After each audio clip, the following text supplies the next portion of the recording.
Good afternoon, everyone. And I am calling to order the September 12th meeting of Mobility, Infrastructure, and Transportation Committee.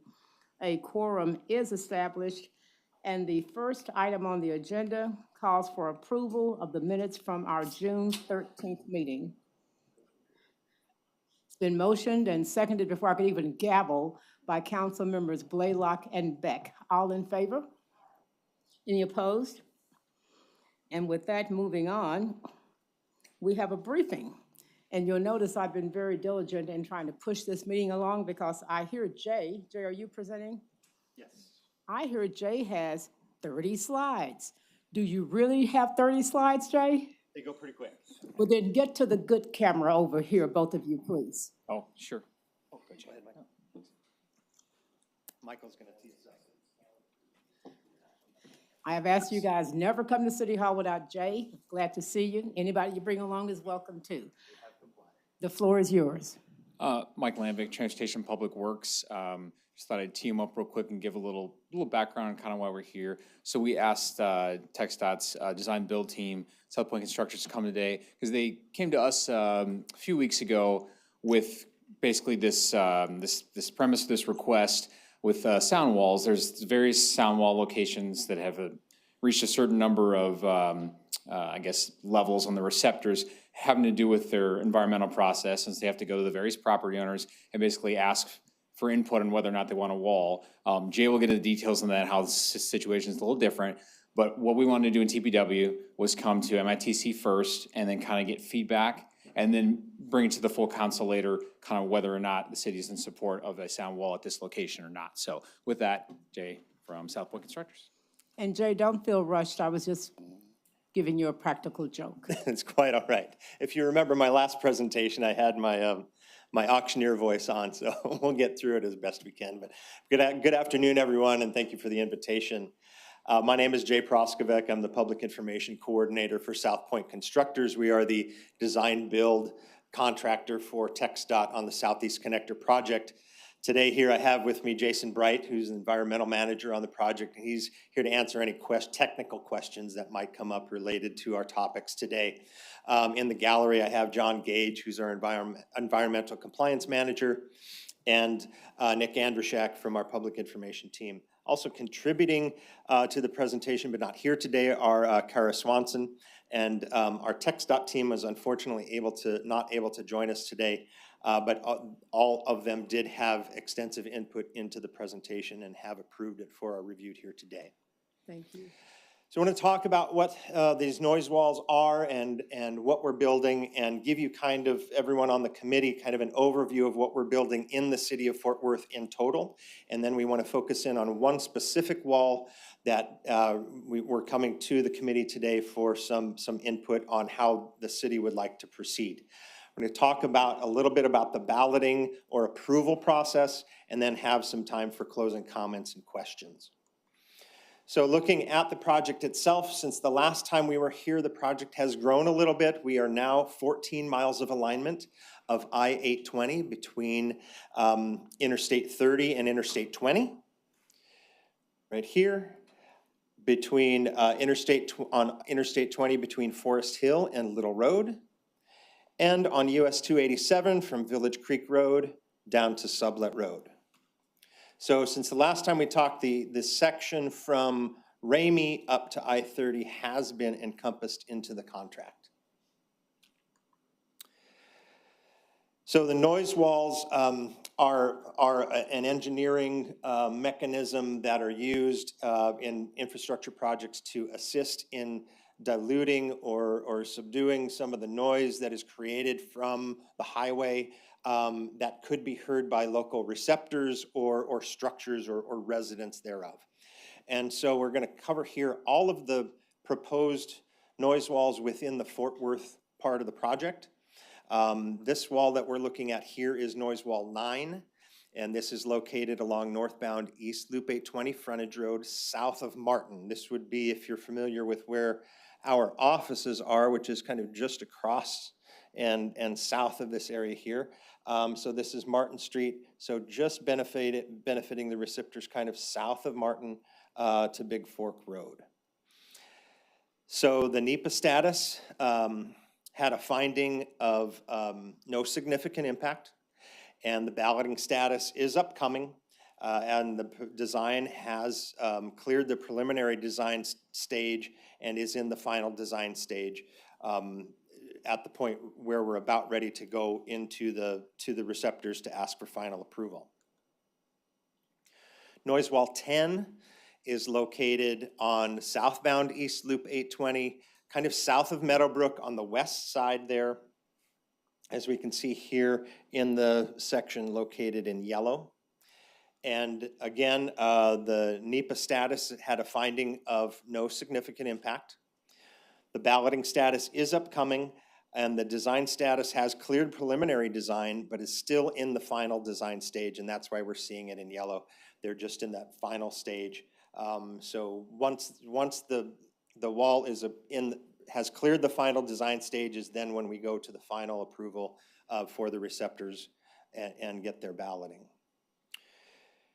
Noise wall 11 is along northbound East Loop 820, kind of south of Brentwood Stair, and you can see just really benefiting this apartment complex here between Copperstone Drive and Desert Prairie Drive. The NEPA status found had a finding of no significant impact. The ballot status is upcoming, and it has cleared preliminary design and is in final design as well. Noise walls 16A through D are a little bit different. If you recall the map that we showed that encompassed the project, these walls are a little bit outside of that on US 287, just west of the current project limits. This is in an area of the project that has currently not yet been funded by TxDOT, so it is currently not within the contract or the project scope. So of course, we're hopeful that as that funding becomes available, it will get added to the project, at which point then the design would move forward. So that's why it is kind of in the status that it's at right now. Now, noise wall 17, which is specifically why we're here today, and is also adjacent to noise wall 16E. These are located alongside US 287 on the north side, just west of Village Creek Road. And the NEPA status had a finding of no significant impact. The balloting status is upcoming, and the preliminary design and the final design are complete. So as you can see, noise wall 17 alongside Village Creek Park here, and noise wall 16E between Edgewood Terrace and Village Creek Road right here. And Jay, I don't mean to interrupt, but I know we're talking about sound and noise, but I will be asking you about the concrete batch plant near Woodhaven, just to give you a heads up. Sure. We'll once we get to the comment section here, I'm more than happy to talk about any other questions about the project. Okay. So the noise wall 17 location, again, is alongside US 287 on the north side there, just west of Village Creek Road. And we're seeing right here between Wilhelm Street and Edgewood Terrace. The proposed height is about 10 feet tall and about 950 feet in length. As we look in a little bit closer, the west end of the wall ends just before Wilhelm Street, and that is to help with any kind of sight lines with traffic coming up to utilize the frontage road, and then also on the east side at Edgewood Terrace, ending just before the city street as well. The anticipated noise reduction for this noise wall is approximately 5 to 7 decibels for first row receivers. And the aesthetics shown above are the same as the aesthetics for all of the noise walls throughout the project, and are the same on the front side and the back side. So what we're seeing here would be consistent what would be on the back. So how does TxDOT, or how do we study traffic noise? What produces that traffic noise? Primarily, that noise comes from tires, engines, mufflers of the vehicles traveling on the roadway, and that friction created by the travel on the roadway. It's measured by a sound meter or a predicted computer program. And then, of course, depends on the number of vehicles and the speed of the vehicles at any given time, also taking into account any terrain or distance between the source and the receiver, or the highway and the structure. But what makes a sound wall most effective is, as we see in the two examples here, are placing the noise wall either closer to the source or the roadway, or closer to the receptor or the structure. We see in both cases you're getting a decibel decrease of about 5 decibels, but if you were to kind of split the difference and put it in the middle, the wall itself becomes less effective and is not reducing as many decibels as it could. Jason, if you could just talk a little bit about the NEPA process and everything that went into the decision where and how to build the walls. Yeah, for sure. So NEPA is the National Environmental Policy Act, and anytime that TxDOT or any DOT either takes federal money or works on a federal facility like an interstate, they have to comply with NEPA. And NEPA is a decision-making tool, so it makes decisions like where noise walls will go, lane configurations, this kind of thing, right? It requires a lot of public involvement, and then it requires a lot of assessment of various kinds of impacts, and noise is one of them. So the way that the modeling works, you saw in the previous slide, it talked about prediction through a computer program or noise model. There's a piece of software that the Federal Highway Administration has created, and it takes variables like the number of vehicles, the speed at which they're traveling, and then the fleet, the makeup, so the difference between many small cars or many diesel trucks, semi-trucks. So it makes some predictions about the fleet makeup.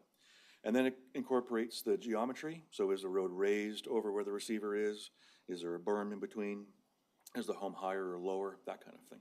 And so we run it through a model, and that's what determines where there's a noise impact, what needs to be mitigated in the first place. So if you look throughout Fort Worth, there's a lot of space that didn't have a noise wall proposed because no impacts have been identified there.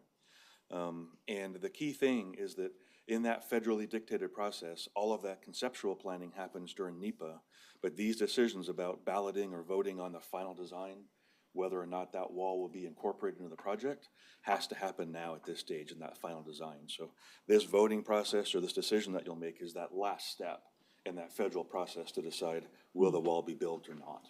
Okay. And the thing that's specifically different about this wall, Wall 17, is that it's the only receptor is the Village Creek Park, which of course is owned by the city of Fort Worth. So the city of Fort Worth is the sole decider of whether the wall is to be built or not. So again, we've talked a little bit about the aesthetics, but just another example of what we call the ashlar stone design or form liner pattern.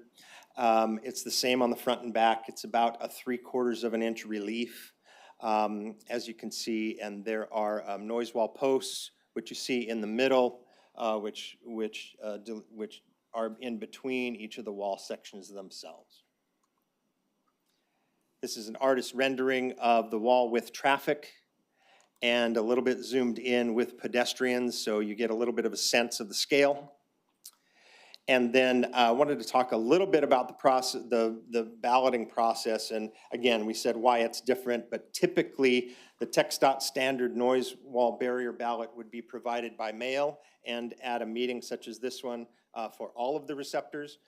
We would have a meeting like this, give everyone the information, and then ask that those ballots be returned within 14 days of the workshop. But again, since this is a special case, we're coming to Fort Worth directly, and then allowing Fort Worth to work internally to decide, to make that decision whether the wall should be built or not.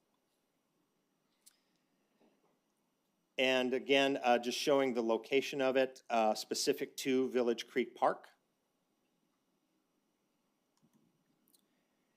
And then just wanted to include how to reach us. There is information available on the project itself at southeastconnector.com. We have a toll-free hotline phone number available at 844-820-2870 and via email at info@southeastconnector.com. And with that, we'll open it up to any questions or comments about the wall or the project in general. My question will be specifically about the Woodhaven community because they're on, and then we'll go back to normal business. I got complaints about the concrete batch plant. that just kind of came up. And this community is new to my district, so could you talk about the batch plant, the duration, and why it's there? So thank you for bringing that up. We were just in discussion with State Representative Collier and are working on putting together a community meeting on September 28th at 5 p.m. Where the community can come and listen to a presentation and see more details specifically related to that plant and ask any questions. So we'll have representatives there from the contractor, from TxDOT, and from TCEQ to talk directly about that. But tell me the purpose of it now. Oh, since the we've got our purpose is, audience. it's a temporary facility that will provide concrete to just the Southeast Connector project. It will not provide concrete to any other entities outside of that. And once the project itself is over, the plant itself would be removed. It is constructed solely on TxDOT right-of-way. And once the area is removed, it will be regraded and reseeded back to its normal condition. And our assistant city manager has a question as well. Yeah, just, you mentioned that there's going to be a community meeting on the 28th. Do you know where that's going to take place? I'm sorry, I'm forgetting the name of the library. There's a East Regional. East Regional Library in Woodhaven. That's correct, at 5 p.m. Yeah, she lives in my district and I live in hers. So it's good to know that that meeting is taking place. And thank you for answering for the sake of the people watching right now. Any other questions from this commission? Our committee? Councilmember Blaylock? Councilmember Beck? Councilmember Crane? So I guess your 30 slides did the job, Jay. Thank you. Excellent. Well, thank you. And so Councilwoman with that- Bivens, I did want to add that since it's adjacent to the park, but it's on TxDOT right away. However, I have included the park staff in these conversations and they're aware of it. Great, thank you. And could you bring in code compliance too, just as a courtesy? I have, but I'll continue to include them, yes. Okay, thank you. Thanks, everyone. Good evening. Okay, that didn't take long at all. Moving on to the next briefing. We're going to get a briefing on flood warning update. And Senior Professional Engineer Rajan Mutaya is going to present. Please correct the pronunciation of your name. I am not too, I need you to help me. Did I Yeah, pronounce it close? Thank you. It's Ranjan Ranjan. Mutaya. Thank you, sir. As my, one of my relatives, Texas relatives, I'm not originally from Texas, she said it rhymes with dungeon. Okay, So it's Ranjan rhymes with dungeon, so if that helps. thank you, thank you. So it's a pleasure to be here. I'm going to talk about the city's flood warning system and the recent upgrades that we have made to make it more resilient and reliable, as well as relevant, so the information also gets out there to the public. So I hope I'll press it downward. Sorry. Okay, great. Thank you. So as you all probably know, the Stormwater Management Division in TPW is structured into 4 functional groups. We maintain infrastructure. We mitigate hazards through capital improvement projects. We review development. And then we also have a warnings group, which I'm in. And we do floodplain mapping to address the flood risk, as well as the real-time monitoring. So that's the part that I run. So we've been at this game for a while. So as you probably realize, people put themselves at risk during floods, primarily by way of vehicular drowning. So we've had fatalities due to people getting themselves in flood-prone areas during severe events. We've gotten grants from TxDOT to expand the system. We started with 3, went to 15, expanded through a grant from TxDOT. We got a grant from Water Development Board. And then more recently, we're using our own resources through the Hazardous Road Mitigation HROM program to look at the safety at the flood-prone locations. So we've kind of looked at all the flood-prone locations and we are monitoring 83 of those sites. We have lake monitors, we have high water monitoring sites, and then also dedicated weather stations. So here's kind of some of the criteria that was used to arrive at these sites where we have the gauges, but we also have significantly more ungauged locations. So if you were to look at the city as a whole, about 300 of the sites are pretty high hazardous areas. So here's a cartoon depiction of what the system looks like. We have and I hope I point the laser at the right place. There we go. So we have a master gauge site that collects all the information on flooding, ranging from water level to rainfall. And the master collects information, and if there is a road over top, it will broadcast the information locally, which will trigger roadside flashes to alert the drivers, saying, hey, don't enter the road because it's flooding. And then it also broadcasts the information globally. And this is the cartoon that describes the global transactions. So information comes via radio frequency. So all the transmission of information is by radio, including the local ones. So the global broadcast is received at 2 receive stations. And we have 2, just in case one goes down, we have 1 backup. So we have some resilience there. And then the radio frequency is translated into like bit information with a decoder. And then that gets served up to a cloud as well as a local city server. So we have backup on the server side too. And you can see it's replicated on both sides. So this provides quite a bit of resiliency. It's radio primarily because in case the cell phone towers go down, right, at least we have radio. And these are dedicated, what I call hydro frequencies that are used to broadcast this information. So here's a picture of these sites in the field. Here's a master site, and it consists of like those antennas that broadcast globally as well as locally. As I mentioned, the masters also collect rain in many cases, and they're charged by solar panels. And here's what a flasher looks like. So flashers are triggered by the masters. So if you were to open that cabinet, it gets quite a bit more complicated, and I'm not going to get into a lot of the details. It's pretty technically sophisticated. But it consists of a data logger, telemetry unit, and this is all charged by solar that charges batteries that then juice up the system. We can monitor, so the other thing I need to mention is that the server software that you saw earlier that I was talking about helps us monitor this in real time. So as this information's being collected, we can see it on our PCs and so on in real time. So what do the sensors look like? So this is an example sensor that's called a pressure transducer.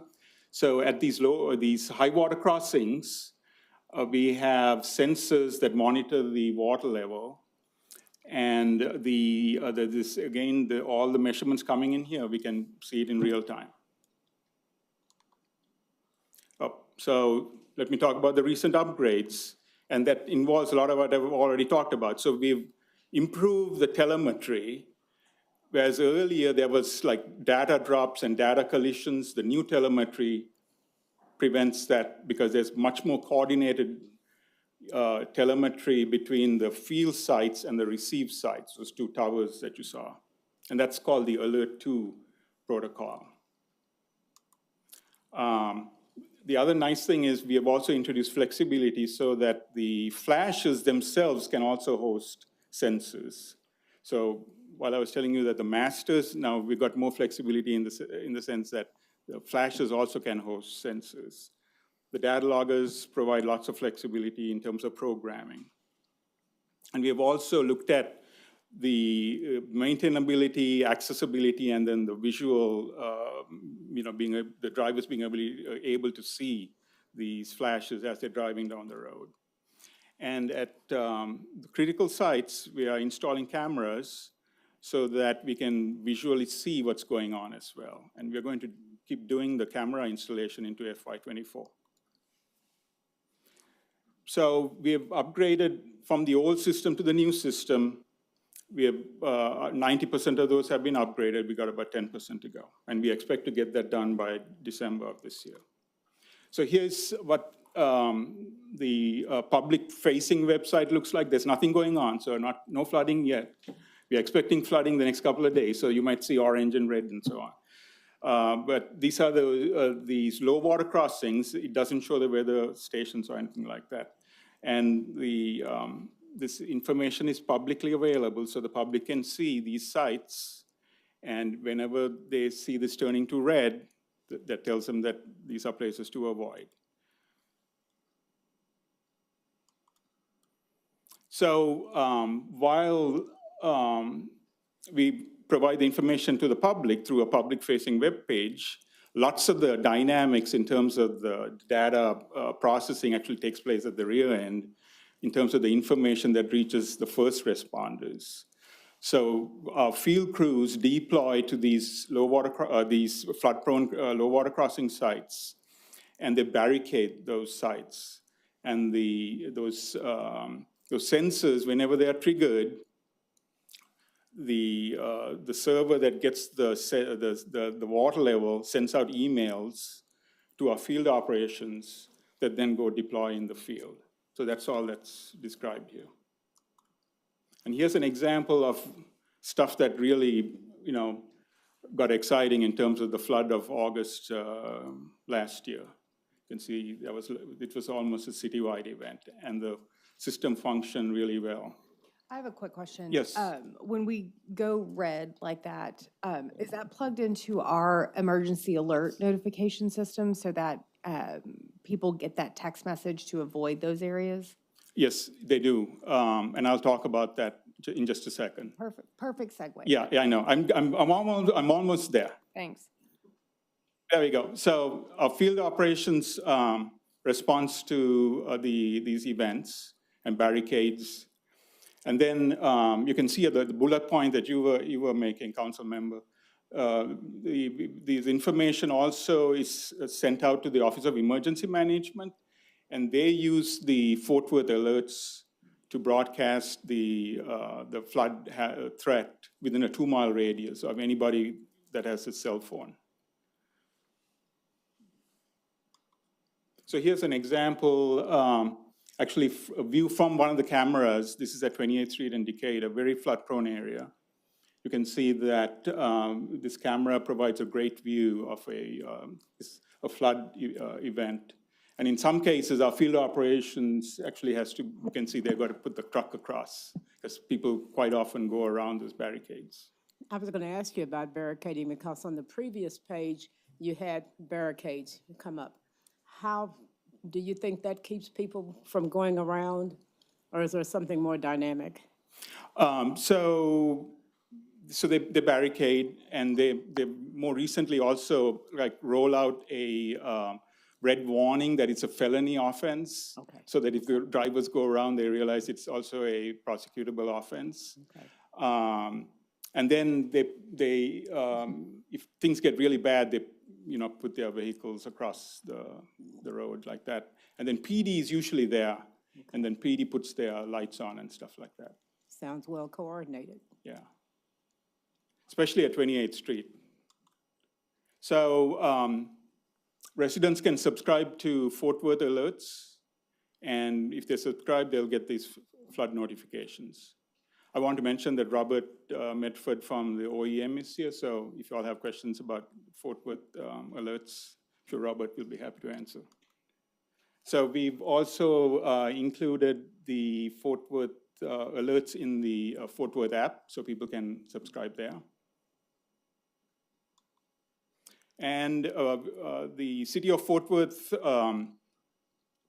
through the Council of Governments, also participates in the CASA radar community. So these are network of radars that provide very detailed information on cloud cover. So as these frontal systems make their way through, and they can measure at low elevations, so that provides an additional benefit. So we also work with the CASA group, and residents can also subscribe to the CASA cell phone app. So we're also looking at integrating some of our sensors at traffic intersections. So one of the test cases we'll be trying out is the new Hemphill underpass here at Lancaster, and installing signs with the traffic system to warn drivers not to turn to the right or the left. And these traffic lights will go into flashing mode, forcing them to stop, because that's a big thing, right? If you're driving, first action is to stop, to think. So if we put that into flasher mode, we believe the driver will stop and think. And then we want to expand this after we test it to other parts of the city. So with that, that's all I had. Thank you so much. Any other questions? Michael? The slide that has the water sensor level Yes. at transducer, is that something you have to go out and physically put out once you know there's going to be a rain event? No, they are always there. So they are continuously monitoring all the time. If there is a flood event, they get there's a spring in that sensor. When the spring gets kind of compressed, Yeah. that there's actually a semiconductor, and this is really fancy stuff, but there's a semiconductor that responds to the shear stress, the strain, and then that gives the electrical signal. Then that. Are those employed now? Do Yes. we have those out there? Yeah. Okay. So I was thinking at that the- someone probably might look at that and think it'd be great on their rearview mirror, the way it sort of sits out there, but.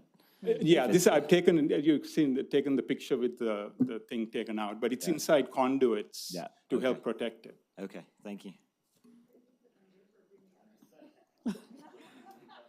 You're really. But if you want something, we can council member, we can get something for you to put on the real view.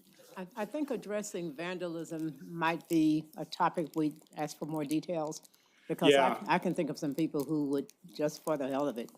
Well, that actually might be a really good future agenda item. I know when whenever I call William at 6:30 in the morning and tell him that I don't have streetlights, we go out and a lot of it's been vandalism. So maybe just I'd love for a member to make report. that as a future agenda item.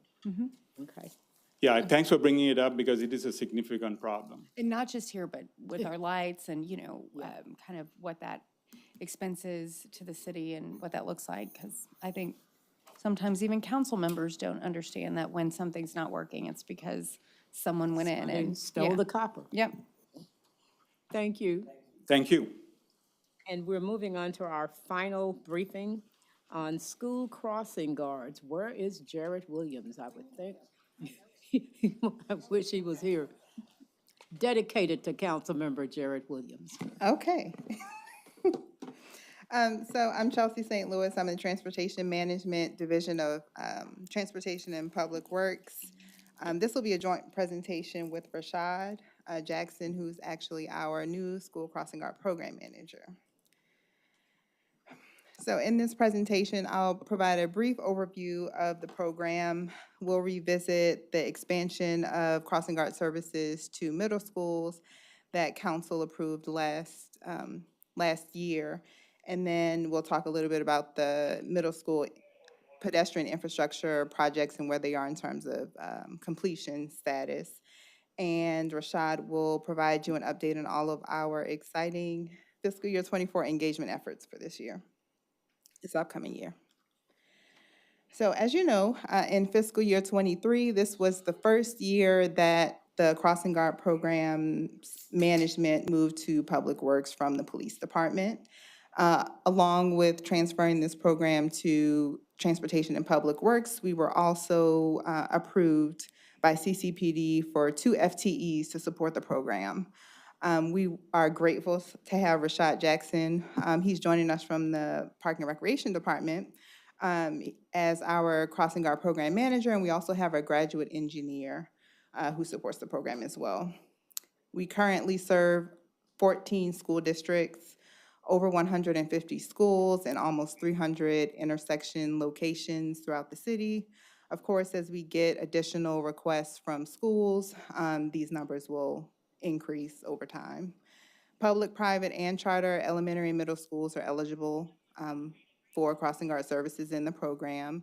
We have to perform a field observation, and if it's confirmed that students are walking to and from charter schools specifically, we do grant crossing guard services at those locations. I just wanted to bring it up because we often get questions related to charter schools and whether we approve guards at those locations. You can find the form to request crossing guard services at the link on the slide, and there's also an interactive map. So if you select one of the pinpoints on the map, it'll show the intersection location as well as the school that it's associated with. So now I'll move on to the work that we're doing with expansion to middle schools this year. So it's been a process.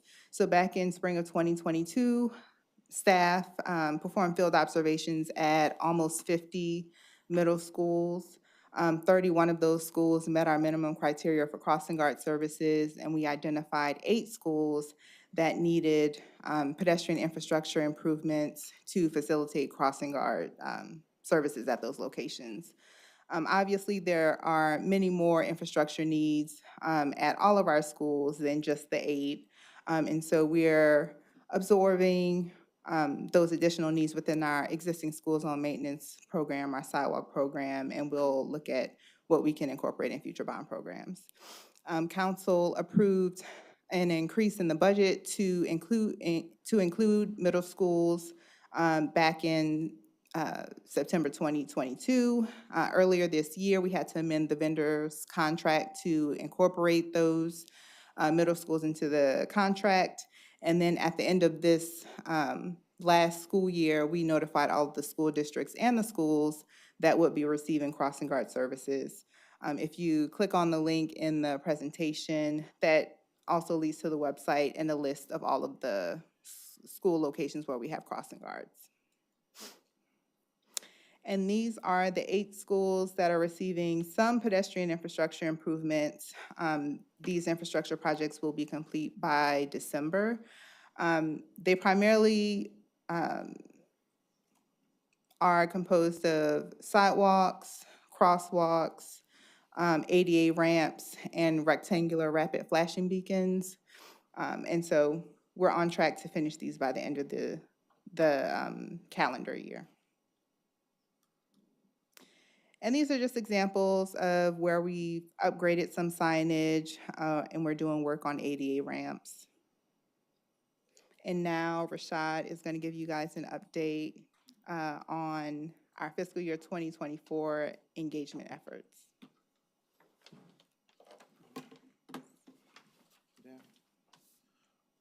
All right, thank you for that, Chelsea.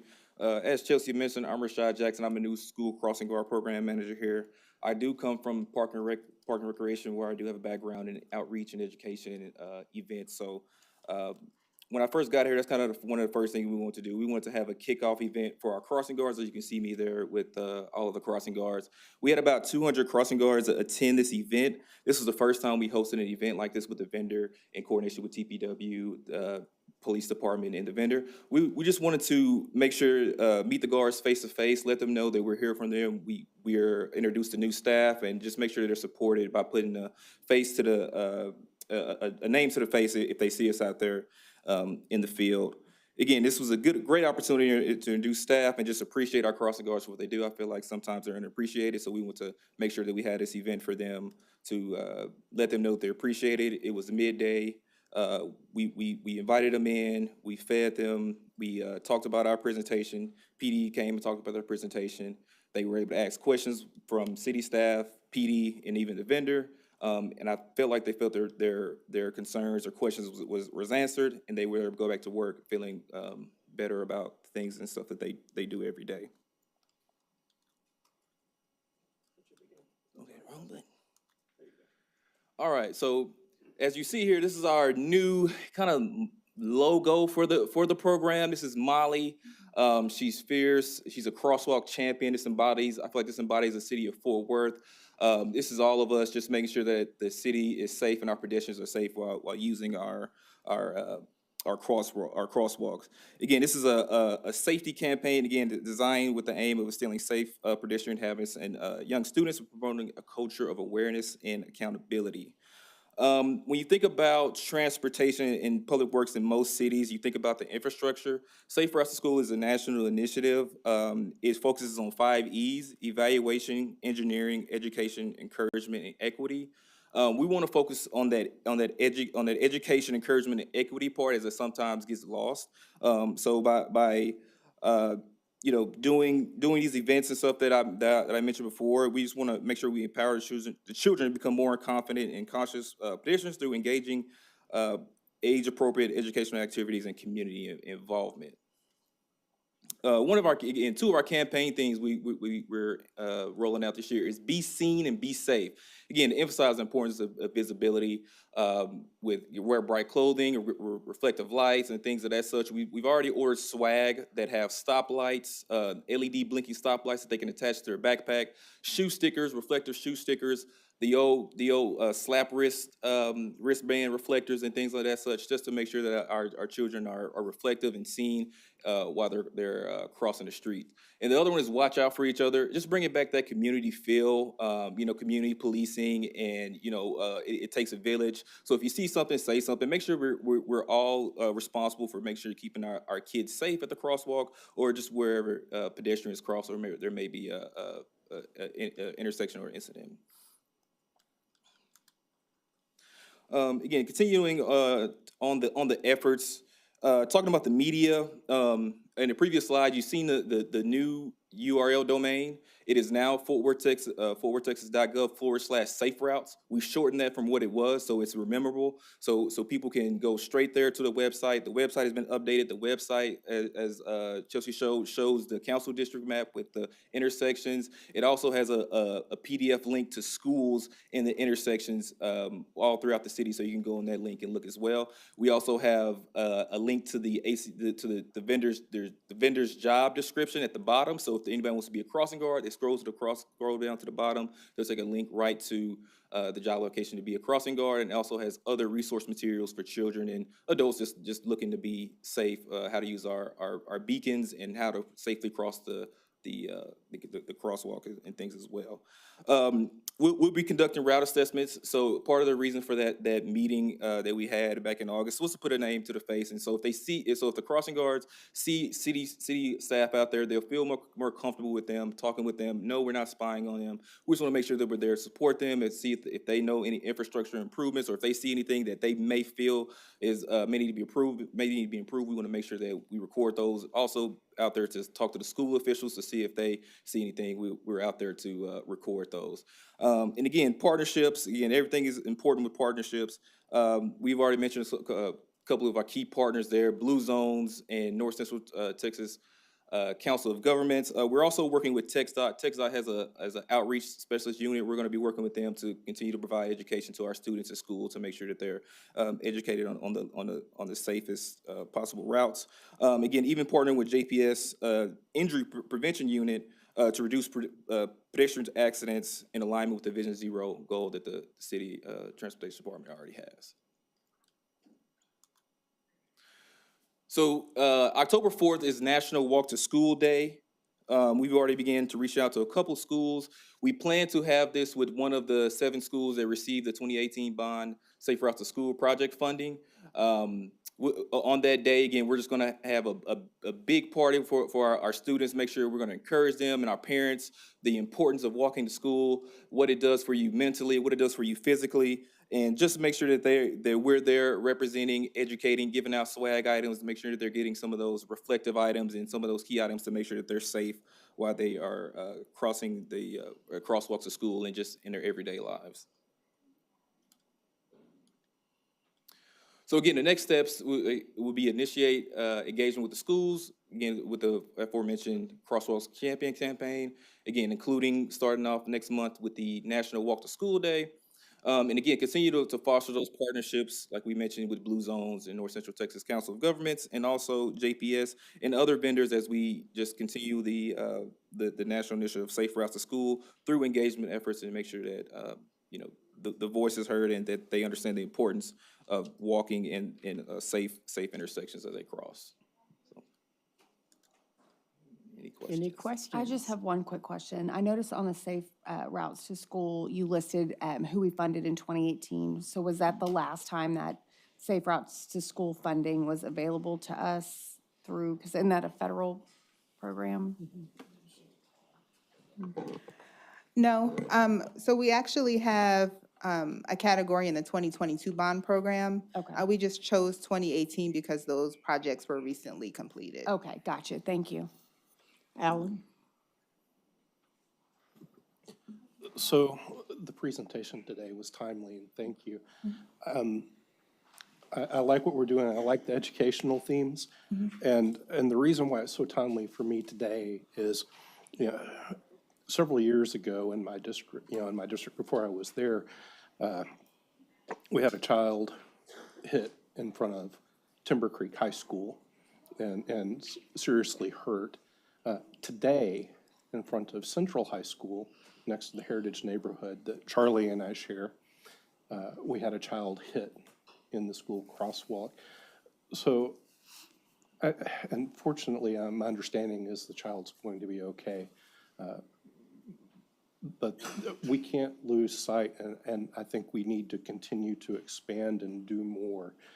We need to make sure our crosswalks, if they're not guarded at our high schools, are still have adequate visibility and we have some presence there of some kind through the police department or otherwise to ensure that those crosswalks are actually safe. So please continue doing what you're doing and keep that in mind.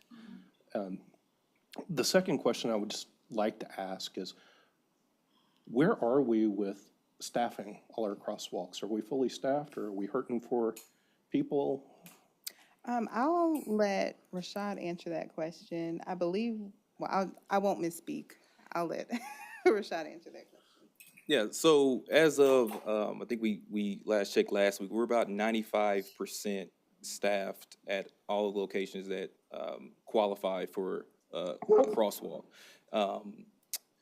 The vendor has had some troubles staffing those northern schools, kind of which you mentioned. And I've actually got reached out to a principal today.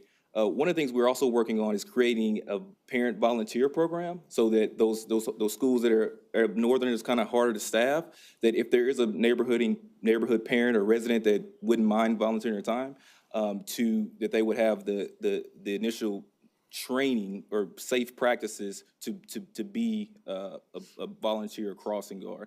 The other thing I suggested is that I suggested them to our webpage. At the bottom of the webpage is more interactive, and it's now easier accessible to get to. That you can text the vendor to become a cross guard, you can call the vendor, or you can apply online and mention, hey, I'm up here at this school, I would like to be a crossing guard, there's no crossing guard, I want to help out.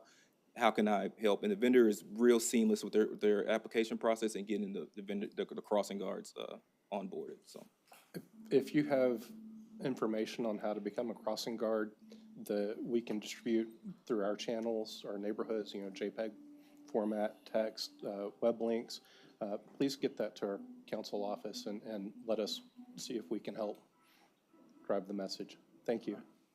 We also have some of those swag items I was talking about. We also have some of those LED blinking clips, so to give out to the council members and things like that. So if we want some, we have some. Just give them there for every council member.